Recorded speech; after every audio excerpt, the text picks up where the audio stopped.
என்னது முதல்ல பார்பிக்யூவா? அட ஆமாங்க. ஸோ தாய்லாந்து போயிட்டு அவங்களோட ஸ்ட்ரீட் ஃபுட்லாம் சாப்பிடாம வந்தா எப்படி? ஈவினிங் டைமில் அங்கே இருக்கிற ஸ்ட்ரீட்லாம் எக்ஸ்ப்ளோர் பண்ணிட்டு இருந்தோம். அப்போ பார்த்தீங்கன்னா, அங்கே ஒரு ஸ்ட்ரீட் ஃபுட் ஷாப்பில் முழு முதலை அப்படியே படுக்க போட்டு கிரில் பண்ணிட்டு இருக்காங்க. சரின்னு போயிட்டு ரேட் எவ்வளோன்னு கேட்டால், ஸ்மால் சைஸ் 200 பாட் வந்துச்சு, மீடியம் 300, லார்ஜ்னா உங்களுக்கு 400 பாட் வரும். நான் ஃபஸ்ட் டைம் ட்ரை பண்ணுறதுனால ஸ்மாலே ஆர்டர் பண்ணியிருந்தோம். ஏதோ சிக்கனை வறுக்கிற மாதிரி முழு முதலையை அப்படியே படுக்க போட்டு பார்பிக்யூ பண்ணிட்டு இருந்தாங்க. பார்க்குறதுக்கே கொஞ்சம் ஒரு மாதிரி தான் இருந்துச்சு.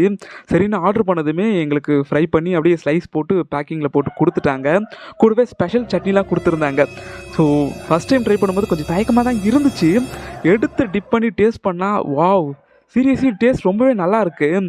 எக்ஸாக்டாக எப்படி சொல்கிறது, ஒரு சிக்கன் சாப்பிட்ற மாதிரி தான் இருந்துச்சு. ஆனால் என்ன ஒன்று, பீஃப் மாதிரி கொஞ்சம் ஹார்டாக இருந்துச்சு. அந்த மசாலாலாம் மிக்ஸ் ஆகி டேஸ்ட் ரொம்பவே நல்லா இருந்துச்சு. ஸோ எனக்கு மட்டும் இல்லை, என்னோடய ஃப்ரெண்ட்ஸுக்குமே ரொம்ப பிடிச்சிருந்துச்சு. இந்த மாதிரி இன்ட்ரெஸ்டிங்கான வீடியோஸ் பார்க்க மறக்காமல் நம்ம சேனலை ஃபாலோ பண்ணிக்கோங்க.